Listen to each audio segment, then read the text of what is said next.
और इकोनॉमी के लिए दो अच्छी न्यूज आज आई है। दरअसल महंगाई और इंडस्ट्रियल प्रोडक्शन की रफ्तार दोनों पर ही उत्साह बढ़ाने वाले आंकड़े आए हैं। फरवरी में इंडस्ट्रियल प्रोडक्शन की रफ्तार 5.2% से बढ़कर अब 5.6% हो गई है। मैन्युफैक्चरिंग और नॉन कंज्यूमर ड्यूरेबल्स में तेजी से आईआईपी को मजबूती मिली है। तो वहीं मार्च में महंगाई में भी कमी आई है। मार्च सीपीआई 6.44% से अब घटकर 5.66% हो गई है। खाने पीने की चीजों की कीमतें घटने से ये नरमी आई है। इन सब के बीच एक खबर अमेरिका से भी अच्छी आई। अमेरिका में भी महंगाई में कमी हुई है। इन सब पर बात करने के लिए आईसीआरए की चीफ इकोनॉमिस्ट अदिति नायर इस वक्त हमारे साथ हैं। अदिति जी बहुत शुक्रिया। और सबसे पहले बात तो महंगाई पर करते हैं। अदिति, महंगाई तो सब कुछ अब नरम होती हुई दिख रही है, क्या कुछ कहना है आपका इस नंबर्स को देखकर? Thank you. देखिए, आज का सीपीआई का आंकड़ा हमारे एक्सपेक्टेशन से हल्का सा कम ही आया है। और एक जो पॉइंट थोड़ा सा नेगेटिव था वो ये था कि हमने एक्सपेक्ट किया था कि सीरियल्स की इन्फ्लेशन में ज्यादा गिरावट आएगी, जो हमें देखने को नहीं मिली। बट अदर देन दैट अब हम आगे जाके अगर देखें तो एक ये फेयर है कि अभी अगर हीट वेव आ जाती है तो कितनी जल्दी जो पेरिशेबल आइटम्स होते हैं, सब्जी और फल, वो उनकी प्राइसेस कितनी जल्दी ऊपर चढ़ती हैं। लेकिन कल का जो आईएमडी का फोरकास्ट है वो अगर हम उसको मान के चलें और स्काईमेट को ज्यादा एक्यूरेट नहीं इस समय पर अज्यूम करें, तो मेरे हिसाब से जो फर्स्ट हाफ है मॉनसून सीजन का, वहां पे इतना ज्यादा इम्पैक्ट शायद नहीं होगा। और एल नीनो जो है अगर सेकेंड हाफ में ही आएगा तो कम से कम जो खरीफ क्रॉप है उसकी सोइंग टाइम से हो जानी चाहिए। तो थोड़ा सा एल नीनो का इम्पैक्ट ज्यादा बैक एंडेड होगा, तो फूड इन्फ्लेशन पे भी इम्पैक्ट थोड़ा शायद देर से आए। तो ब्रॉडली ट्रेजेक्टरी ये है। अभी के लिए इमीडिएट रिस्क हीट वेव से है, उसके बाद होपफुली खरीफ की सोइंग टाइम से हो जाएगी और एल नीनो का impact second half of the monsoon season में ही आएगा। फिलहाल हमारा ये एस्टिमेट है कि जो सीपीआई इन्फ्लेशन अप्रैल और मई के महीनों के लिए है वो बेस इफेक्ट की वजह से 5 to 5.2% के आसपास आके गिर जाएगी, जो काफी रिलीफ होगा। बट यस, उसमें काफी हाथ बेस इफेक्ट का जरूर होगा। जी, अगर आप देखेंगे अदिति तो आज अमेरिका से भी एक गुड न्यूज़ है। यहाँ पर भी महंगाई घटी है, भारत में भी महंगाई घटी है। लेकिन अब आईआईपी को लेकर भी बात करते हैं, जहाँ पर मजबूती मिली है। मैन्युफैक्चरिंग के दम पर आईआईपी को क्या ये धार मिलती हुई दिखी है?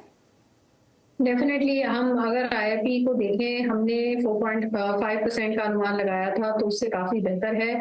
ये एक बहुत ही वॉलेटाइल इंडेक्स रहता है और ओवरऑल अगर हम हाई फ्रीक्वेंसीज की तरफ देखें तो मार्च के महीने में थोड़ा बहुत मिक्स्ड इम्पैक्ट है। और कुछ ऐसी चीजें हैं जिनको हेवी रेनफॉल की वजह से हमने देखा है कि ग्रोथ में काफी स्लो डाउन हुआ, जैसे कि कोल इंडिया का आउटपुट या फिर इलेक्ट्रिसिटी डिमांड, जहां हमने कॉन्ट्रैक्शन भी देखी है कुछ पीरियड्स। तो मेरे हिसाब से जो अभी 5% प्लस 2 महीने आईआईपी ग्रोथ रही है वो शायद मार्च में सस्टेन नहीं होगी। और हमारा अनुमान है कि ग्रोथ घटकर 3 to 4% के आसपास आ जाए। जी, इसके अलावा जैसा मैंने जिक्र किया था कि अमेरिका से भी ये गुड न्यूज़ है, तो अमेरिका के इस गुड न्यूज़ का, यानी कि वहां पर महंगाई कम होने का भारत पर और ग्लोबली हम किस तरीके से प्रभाव देखेंगे? देखिए, मेन तो फैक्ट यही रहेगा कि अब इससे क्या इम्पैक्ट होता है फेड के अगले डिसीजन पे, और ओवरऑल जो मॉनेटरी पॉलिसी का सेंटिमेंट है, एक्सपेक्टेशन है, वो किस तरफ जाता है। हम अगर अपनी एमपीसी की बात करें तो सबसे हमारे लिए जो इम्पोर्टेंट एक फैक्टर रहेगा वो ये है कि अगली एमपीसी मीटिंग जो जून में है उसके पहले ये क्लियर हो जाना चाहिए कि एटलीस्ट मॉनसून का ऑनसेट कैसा हुआ, टाइम से हुआ और ठीक ठाक हुआ कि नहीं हुआ। तो ये प्लस मई में फेड क्या करता है, ये दो चीजें काफी इंपॉर्टेंट रहेंगी अगले एमपीसी के डिसीजन के लिए। एज ऑफ नाउ हमें लगता है कि काफी डेटा डिपेंडेंट डिसीजन ही रहेगा। अभी ये भी नहीं कह सकते कि नेसेसरीली पॉज होगा ही होगा, बट रेट कट तो अभी हम बिल्कुल भी एक्सपेक्ट नहीं कर रहे हैं। We think rate cuts are fair distance away. Rate hike होगा कि नहीं होगा वो इसी पे डिपेंड करेगा कि अगले दो इन्फ्लेशन ट्रेंड्स कितनी जल्दी नीचे गिरते हैं। जी, बहुत शुक्रिया हमसे जुड़ने के लिए और हमारे तमाम सवाल के जवाब देने के लिए अदिति जी आपको। तो कुल मिलाकर जो रेट हाइक है उस पर अब नजरें बनी रहेंगी। हालांकि अभी जो डेटाज आए हैं वो बेहद अच्छे हैं। और अब बात टीसीएस की, जिसने चौथी तिमाही के नतीजों में निराश किया है। कंपनी के डॉलर गाइडेंस और मार्जिन पर दबाव रहा और वहीं कंपनी ने अपने नए सीईओ के कामकाज संभालने का टाइमलाइन जो था उसका भी ऐलान कर दिया है। अपडेट लेते हैं इस पर हर्षदा सावंत से। हर्षदा, बताएं जरा टीसीएस के नतीजे कैसे रहे? टीसीएस के चौथी तिमाही के नतीजे आप कह सकते हैं थोड़े से निराशाजनक हैं। डॉलर रेवेन्यू टर्म्स में $7,195 मिलियन का आंकड़ा एक मिस है। साथ ही साथ हमने देखा है कांस्टेंट करेंसी ग्रोथ 0.6% पर रही है, एक्सपेक्टेशन 1% की थी। मार्जिन्स 25% पर उम्मीद बाजार ने लगाई थी, डिलीवर हुए हैं 24.1% के मार्जिन्स, तो वहां पर भी एक मिस है। एक ही चीज जो दरअसल इस समय अच्छी है वो है ऑर्डर बुक। Q4 में हाईएस्ट ऑर्डर विन्स इनके हाथ आते हुए दिखाई दिए हैं। आंकड़ा है करीब टीसीवी का $10 बिलियन का। FY23 को ये $34 बिलियन की टीसीवी पर क्लोज कर रहे हैं, वो एक हाईलाइट है। लेकिन मैनेजमेंट की तरफ से जो कमेंट्री निकल कर आई है खासतौर से BFSI को लेकर, उसमें साफ दिख रहा है कि नॉर्थ अमेरिका में पेन है। याद रहे BFSI में कंपनी ने करीब 9% की ग्रोथ Q4 में डिलीवर की है। ये पिछले क्वार्टर से कम है। लगातार पिछले 3 क्वार्टर्स में हमने देखा है BFSI में ग्रोथ जो है वो कम होती हुई दिखाई दे रही है। कंपनी कहती है पिछली बारी जो ग्रोथ थी या कंसर्न थी ग्रोथ में वो ये था कि इंटरेस्ट रेट लगातार बढ़ रहे थे, इसीलिए इंश्योरेंस, कैपिटल मार्केट, मॉर्गेज वाले बिजनेसेस पर दबाव देखने को मिला। इस समय BFSI को लेकर सेंटिमेंट में बदलाव देखने को मिल रहा है।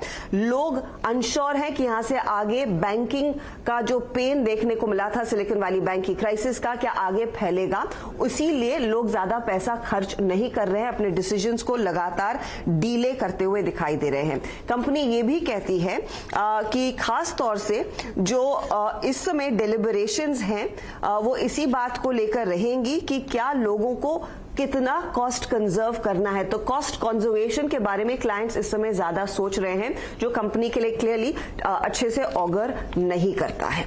जी, ये तो नतीजों की बात रही, लेकिन मैनेजमेंट ने आज हर्षदा CEO के कामकाज संभालने का जो टाइमलाइन था उसका भी ऐलान कर दिया। इस पर क्या कुछ अपडेट है आपके पास?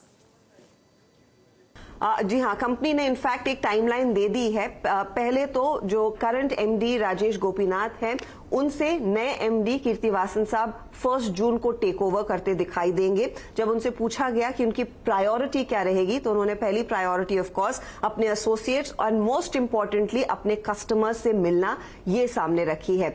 साथ ही साथ याद रखिएगा जो CEO डेजिग्नेट कीर्तिवासन साहब हैं वो BFSI सेगमेंट को लीड करते आए हैं। उनकी अगली प्रायोरिटी यही है कि BFSI पर तो इनकी अच्छी खासी पकड़ है ही, लेकिन साथ ही नॉन BFSI सेक्टर में वो और कंफर्टेबल हो, वहां से क्लाइंट से ज्यादा बातचीत करे। स्ट्रक्चर को लेकर काफी सवाल उठे थे कि क्या कंपनी ने जो हाल ही में स्ट्रक्चर बदला था बिजनेस करने का उसमें कोई बदलाव आएगा, तो उस पर टिप्पणी साफ है, फिलहाल कोई बदलाव का इरादा नहीं है। लेकिन यहां पर बदलाव तभी आएगा अगर कस्टमर्स को उसकी जरूरत होगी। तो इस समय वो प्रायोरिटी नहीं है, लेकिन कस्टमर से बातचीत करना, उनकी जरूरतें समझना, ये सबसे अहम चीज है जो नए CEO के हाथ में रहेगी।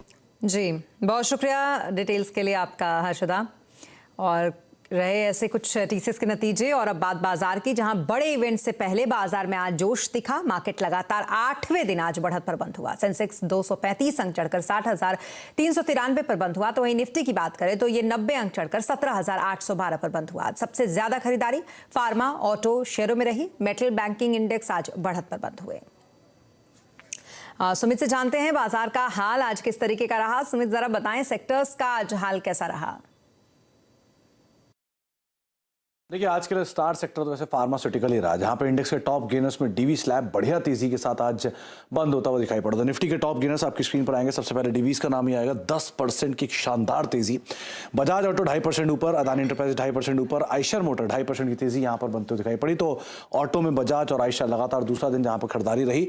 बिकवाली थी पावर ग्रिड में 2.5% नीचे, एनटीपीसी 1.5% नीचे, नेस्ले 1.25% नीचे और अल्ट्राटेक करीब 1% की बिकवाली यहां आते हुए दिखाई पड़ी। मिड कैप में मान्यवर वेदांत फैशन 5% ऊपर रहा। लॉरस लैब 7% ऊपर, निपॉन लाइफ 6% ऊपर और मैक्स हेल्थ केयर 6.5% के आसपास की बढ़त यहां देखने को मिली। इसके अलावा आज गिरने वाले शेयरों में ब्लू डार्ट 3.5% नीचे, राज्य एक्सपोर्ट 3.5% नीचे, अजंता फार्मा 2.5% नीचे और प्रेस्टीज एस्टेट करीब 3% का फॉल यहां पे आता हुआ दिखाई पड़ा। इसके अलावा आज फार्मा में तेजी थी तो Divi's lab, Laurus lab, Aurobindo pharma, Biocon सब में जोरदार तेजी 3.5 से लेकर 10% तक का मूव। और आईटी नंबर से ठीक पहले इन्फोसिस, कोफोर्ज, एलएनटी, इन्फोटेक, माइंडट्री और एम्फेसिस सब में ही करीब 1 से लेकर 2% तक का मूव बनता हुआ दिखाई पड़ा। तो आईटी फार्मा आज के लिए एक अच्छे सेक्टर जहां पर बढ़िया मार्केट ने मूव दिखाया। जी, बहुत शुक्रिया तमाम मार्केट अपडेट के लिए आपका सुमित। और इस समय बैंकिंग और फाइनेंस में पैसे अच्छे बन सकते हैं, ऐसा कहना है कोटक एएमसी के एमडी और सीईओ नीलेश शाह का।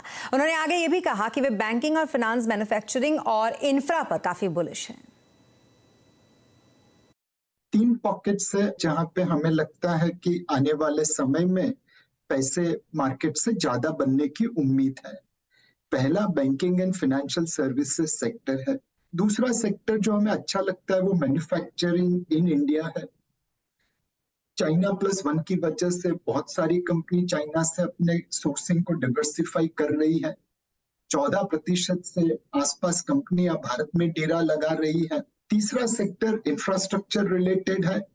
जनरली हमने देखा है कि इलेक्शन के पहले सरकार इंफ्रास्ट्रक्चर में निवेश भी ज्यादा करती है और पुराने निवेश किए हुए पैसे को जल्दी से जल्दी एग्जीक्यूट करने की कोशिश करती है। तो higher allocation and faster execution यह भी इंफ्रास्ट्रक्चर सेक्टर के लिए फायदेमंद साबित हो सकता है। और मार्केट की खबरों के बाद अब बात करेंगे देश की विपक्षी पार्टियों की, क्योंकि आज दिल्ली में बिहार के मुख्यमंत्री नीतीश कुमार, डिप्टी सीएम तेजस्वी यादव की मुलाकात राहुल गांधी और मल्लिकार्जुन खड़गे से हुई। राहुल गांधी और मल्लिकार्जुन खड़गे ने इसे एक ऐतिहासिक बैठक बताया और कहा कि आगामी चुनाव के लिए सभी दलों को एकजुट करने का प्रयास किया जा रहा है। इसी को लेकर इस बैठक में चर्चा हुई। माना यह जा रहा है कि नीतीश कुमार कांग्रेस और अन्य विपक्षी दलों को एक साथ लाने में बड़ी भूमिका निभाएंगे। नीतीश कुमार ने कहा है कि सभी दलों को एक साथ मिलकर लड़ना चाहिए। तो वहीं राहुल गांधी ने जल्द ही विपक्षी एकता का पूरा प्लान तैयार करने की बात कही है। सूत्रों के मुताबिक नीतीश कुमार और मल्लिकार्जुन खड़गे अब दूसरे विपक्षी नेताओं से बात करेंगे और इस महीने के अंत में एक बैठक बुलाई जाएगी। आइए सुनते हैं कि इस बैठक के बाद इन तमाम नेताओं ने एक एक करके क्या बयान दिए।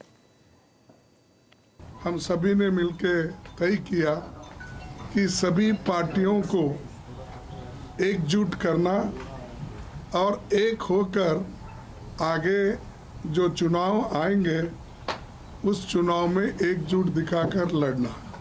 तो ये हमारा निर्णय हुआ है और हम सभी मिलके उसी रास्ते पे काम करेंगे।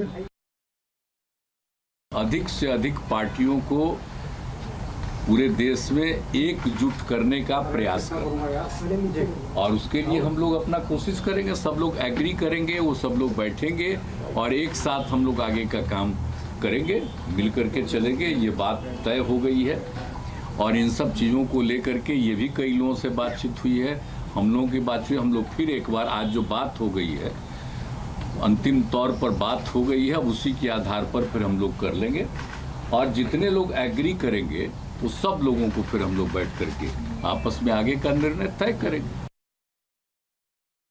ऑपोजिशन का जो देश के लिए विजन है उसको हम डेवलप करेंगे और जितनी भी पार्टियां हमारे साथ चलेंगी उनको हम सबको एक साथ लेकर जो देश में आइडियोलॉजिकल लड़ाई चल रही है, विचारधारा की लड़ाई चल रही है, उसको लड़ेंगे। जो इंस्टीट्यूशंस पर आक्रमण हो रहा है, जो देश पर आक्रमण हो रहा है, उसके खिलाफ हम सब एक साथ मिलकर खड़े होंगे और एक बहुत महत्वपूर्ण कदम उठाया गया है।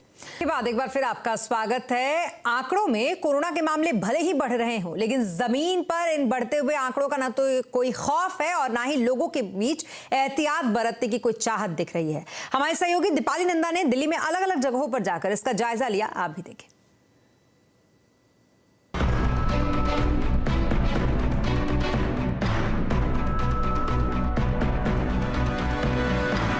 देश में बढ़ते कोरोना के मामलों को देखते हुए सुप्रीम कोर्ट पहले ही वकीलों को वीडियो कॉन्फ्रेंस के जरिए पेशी करने की छूट दे चुका है और अब सुप्रीम कोर्ट ने सुप्रीम कोर्ट के परिसर में आने वाले वकीलों को कहा है कि वो मास्क पहनकर आए। इस वक्त मैं मौजूद हूँ सुप्रीम कोर्ट के बाहर और यहाँ पर आप देखेंगे जितने भी वकील आ रहे हैं, जितने भी एडवोकेट्स आपको दिखाई देंगे, उनमें से मुश्किल से ही कोई आपको नजर आएगा जिसने मास्क पहना हो।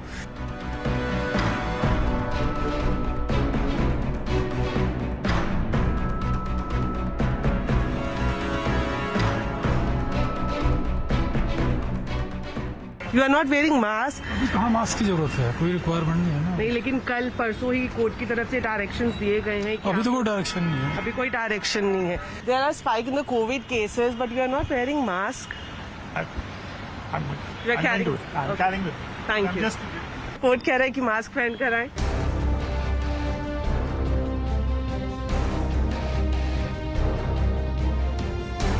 सुप्रीम कोर्ट के बाद मैंने रुख किया दिल्ली के राम मनोहर लोहिया हॉस्पिटल का, जहां हाल ही में मॉक ड्रिल की गई। स्वास्थ्य मंत्री मनसुख मांडविया खुद यहां जायजा लेने पहुंचे थे। यहां क्या हाल दिखा वो भी आप देखें। राम मनोहर लोहिया हॉस्पिटल जब हम पहुंचे तो हमने देखा कि जहां पर कोविड का स्क्रीनिंग सेंटर बनाया गया है, वहां पर ही मौजूद लोगों ने मास्क नहीं पहना हुआ। सिर्फ वही जगह नहीं, जहां जहां हॉस्पिटल में हम गए वहां पर हमें ज्यादातर मरीज और उनके रिलेटिव्स बिना मास्क पहने हुए ही दिखाई दिए। पहले जहां मास्क और सैनिटाइजर की किल्लत होती थी, वहीं इस बार कोरोना को लेकर लापरवाही इस कदर है कि दुकानों में मुश्किल से इनके खरीदार मिल रहे हैं। मास्क की सेल तो थोड़ी बहुत तो बढ़ी है, इतनी ज्यादा नहीं है कि बहुत ज्यादा केस बढ़े हों तो मास्क बहुत ज्यादा बिकने शुरू हुए हैं, ऐसा कुछ नहीं है। ओके, ठीक है, वो वैसे कोई प्रॉब्लम नहीं लग रही मेरे को। अच्छा, तो एक दिन की बात करें, अगर आज से 6 महीने पहले की बात करें और अब की बात करें तो क्या डिफरेंस आप देख रहे हैं? ज्यादा नहीं है, बहुत कम, ज्यादा नहीं है, थोड़ा बहुत डिफरेंस है, मैं कितना ज्यादा नहीं है कि बहुत ज्यादा मास्क की सेल एकदम बहुत ज्यादा बढ़ गई हो, ऐसा कुछ नहीं है। लेकिन CNBC आवाज अपने दर्शकों से अपील करता है कि आप ऐसी लापरवाही ना करें और भीड़ भाड़ वाली जगह पर या सार्वजनिक स्थानों पर मास्क पहनकर ही निकलें। कोरोना से जुड़े एहतियात जरूर बरतें। दीपाली नंदा, दिल्ली। न्यूज़ 18 नेटवर्क और हार्पिक अपनी खास मुहिम मिशन स्वच्छता और पानी के जरिए सैनिटाइजेशन और साफ टॉयलेट्स के महत्व का संदेश देश भर में फैला रहे हैं। आइए देखते हैं एक झलक वाराणसी के प्रसिद्ध 80 घाट पर आयोजित स्वच्छता चौपाल की, जहां स्वच्छता पहरियों और साथ ही सफाई कर्मचारियों ने लोगों को यहां जागरूक किया।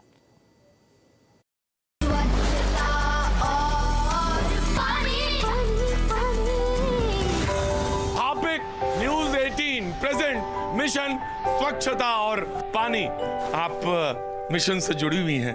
ऑरेंज का क्या मतलब हुआ, जो ऑरेंज वर्दी आपने पहनी? सर, ऑरेंज वर्दी मैंने इसलिए पहनी है कि मैं स्वच्छता की ओर जा रही हूँ और स्वच्छता को अभियान को चला रही हूँ। ये सब स्वच्छता प्रहरी हैं और ये स्वच्छता प्रहरी घर घर में सफाई और जो मतलब स्वच्छ पानी की, सफाई की, इन सब का अलग जगा रही हैं। जब हम सोच की बात करते हैं तो कोई भी काम तभी सफल हो सकता है जब वो एक सोच एक मुहिम में बदले और वो मुहिम घर घर तक पहुंचे। और हमारे कार्यक्रम के जरिए हम कोशिश कर रहे हैं कि ये सारी चीज़ें जो हैं, जो हम लोगों को जागरूक करना चाह रहे हैं, ये सब हम एक गांव तक पहुंचाएं, गांव के एक घर तक पहुंचाएं।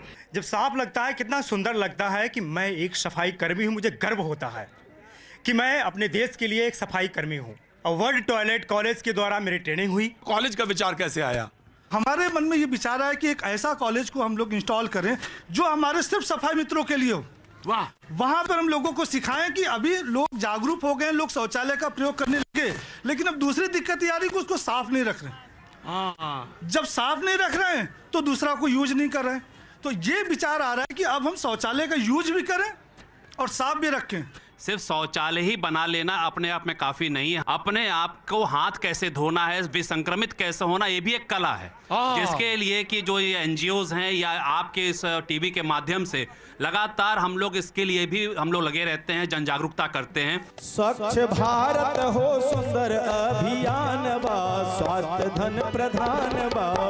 सारे लोग बोलेंगे हेल्दी हम जब साफ रखे टॉयलेट हरदम अभियान बा, स्वास्थ्य धन प्रधान बा। और इसी के साथ इस बुलेटिन में फिलहाल इतना ही, लेकिन खबरों पर लगातार अपडेट के लिए आप बने रहें CNBC आवाज के साथ। नमस्कार।